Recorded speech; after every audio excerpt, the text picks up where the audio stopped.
আসসালামু আলাইকুম দর্শক, আমাদের অন্তর্বর্তীকালীন সরকারের প্রধান ডক্টর মোহাম্মদ ইউনূস উনি জাতিসংঘের অধিবেশনে যাচ্ছেন। ওইখানে কাদেরকে নিয়ে যাচ্ছেন সেই তালিকা বা কিছু সেই সম্পর্কে আপনাদের জানানোর চেষ্টা করছি। দর্শক, তার সাথে সাথে বলি আপনারা অবশ্যই আমার চ্যানেলটা সাবস্ক্রাইব করবেন, যাতে পরবর্তীতে যে কোনো নোটিফিকেশন আপনাদের কাছে সর্বপ্রথম পৌঁছে যায়। তো দর্শক, আপনাদেরকে গুরুত্বপূর্ণ একটা আপডেট, সেটা হচ্ছে আমাদের অন্তর্বর্তীকালীন ডক্টর মোহাম্মদ ইউনূস তিনি জাতিসংঘে যাচ্ছেন, কাদেরকে নিয়ে যাচ্ছেন, কত তারিখে যাচ্ছেন সে ব্যাপারে আপনাদের জানানোর চেষ্টা করব। দর্শক, জাতিসংঘ অধিবেশনে ডক্টর ইউনূসের সফরসঙ্গী হচ্ছেন যারা: জাতিসংঘের ৭৯তম সাধারণ অধিবেশনে যাবেন অন্তর্বর্তী সরকারের প্রধান উপদেষ্টা নোবেলজয়ী ডক্টর মোহাম্মদ ইউনূস। নিরাপত্তা দল বাদ দিয়ে ২০-২৫ জনের সফরসঙ্গী নিয়ে যুক্তরাষ্ট্রের নিউ ইয়র্ক যাবেন তিনি। আর এটি ডক্টর ইউনূসের প্রথম বিদেশ সফর হতে যাচ্ছে। পররাষ্ট্র মন্ত্রণালয়ের কর্মকর্তারা বলেছেন, প্রধান উপদেষ্টা জাতিসংঘ অধিবেশনে যাবেন। সব কিছু ঠিক থাকলে আগামী ২২ সেপ্টেম্বর ঢাকা থেকে নিউ ইয়র্কের উদ্দেশ্যে রওনা হবেন তিনি। অতীতের মতো গতানুগতিক না করে সফরটি তাৎপর্যপূর্ণ করতে চায় অন্তর্বর্তী সরকার। সেই পরিকল্পনা থেকে সিদ্ধান্ত হয়েছে স্বল্প সংখ্যক প্রতিনিধি দল নিউ ইয়র্কে যাবেন। শুধুমাত্র যাদের না নিয়ে গেলেই নয়, তাদের নিয়েই সফরসঙ্গী বহর করা হবে।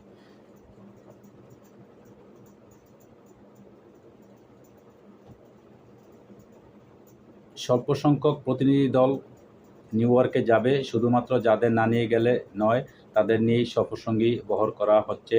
ঢাকার এক কূটনীতিক জানান, নিরাপত্তা দল বাদ দিয়ে শেষ পর্যন্ত ২০-২৫ জনের মতো সফরসঙ্গী প্রধান উপদেষ্টার সঙ্গে নিউ ইয়র্ক যাবেন। প্রতিনিধি দলের সংখ্যা এখনও চূড়ান্ত নয়, তবে ২০-২৫ জনের বেশি হবে না। এর মধ্যে প্রধান উপদেষ্টার কার্যালয়ের ৭ জন প্রতিনিধি দল রয়েছেন, যারা হলেন দিনা আফরোজ ইউনূস, এসডিজি বিষয়ক মুখ্য সমন্বয়ক লামিয়া মোর্শেদ, দেশের অর্থনৈতিক অবস্থার শ্বেতপত্র প্রণয়ন কমিটির প্রধান দেবপ্রিয় ভট্টাচার্য, দ্রিকের ব্যবস্থাপনা পরিচালক শহীদুল আলম, প্রধান উপদেষ্টার বিশেষ সহকারী মাহফুজ আলম, প্রধান উপদেষ্টার সহকারী একান্ত সচিব সাব্বির আহমদ ও ব্র্যাক বিশ্ববিদ্যালয়ের শিক্ষার্থী আয়েশা সিদ্দিকা তিথি।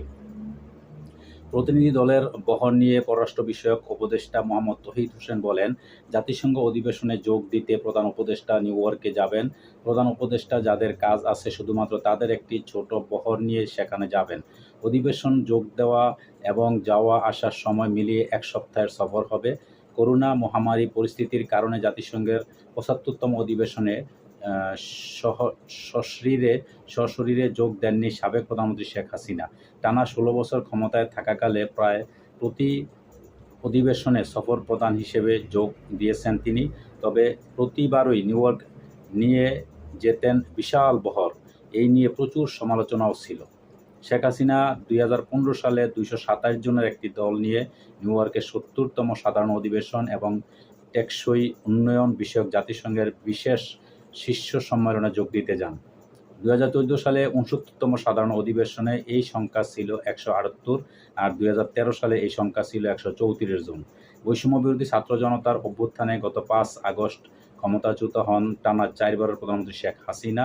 শেখ হাসিনার পতনের পর ৮ আগস্ট ডক্টর ইউনূসের নেতৃত্বে অন্তর্বর্তী সরকার গঠিত হয়। সরকার গঠনের পর ডক্টর ইউনূসের প্রথমবারের মতো জাতিসংঘ অধিবেশনে বাংলাদেশ প্রতিনিধি দলের নেতৃত্ব দেবেন। অতীতের গতানুগতিক প্রথা ভেঙে এবারের অধিবেশনে স্বল্প সংখ্যক প্রতিনিধি দল যাওয়ার সিদ্ধান্তকে চমক হিসেবে দেখছেন সংশ্লিষ্টরা। জাতিসংঘের তথ্য বলেছে, সাধারণ অধিবেশনে উচ্চ পর্যায়ের ৭৯তম অধিবেশনে আগামী ২৪ সেপ্টেম্বর শুরু হবে, চলবে ৩০ সেপ্টেম্বর পর্যন্ত। পররাষ্ট্র মন্ত্রণালয়ের কর্মকর্তারা জানিয়েছেন, আগামী ২৭ সেপ্টেম্বর জাতিসংঘ অধিবেশনে বক্তৃতা দেবেন ডক্টর মোহাম্মদ ইউনূস। তিনি তার বক্তৃতায় যুবকদের প্রাধান্য দেওয়ার পাশাপাশি ভবিষ্যৎ বাংলাদেশ নিয়ে অন্তর্বর্তী সরকারের পরিকল্পনার কথা তুলে ধরবেন। দর্শক, আপনারা জানেন আমাদের গর্ব, আমাদের দেশকে বিশ্বের কাছে একটা পরিচিতি, একটা উজ্জ্বল নক্ষত্র হিসাবে তিনি ডক্টর মোহাম্মদ ইউনূস ব্যক্তিগতভাবে সারা বিশ্বে ইনি একজন পরিচিত, একজন শান্তিতে নোবেল পুরস্কারপ্রাপ্ত ব্যক্তি, এবং সেই আজকে আমাদের বাংলাদেশকে নেতৃত্ব দিচ্ছেন। সেই বাংলাদেশের নেতৃত্ব দিয়ে জাতিসংঘের যুক্তরাষ্ট্র অধিবেশনে তিনি যোগ দেবেন, আমাদের জন্য একজন জাতির একজন গর্ব হিসাবে। তো দর্শক, আমরা অবশ্যই তার জন্য শুভকামনা করব। আল্লাহ হাফেজ। আসসালামু আলাইকুম।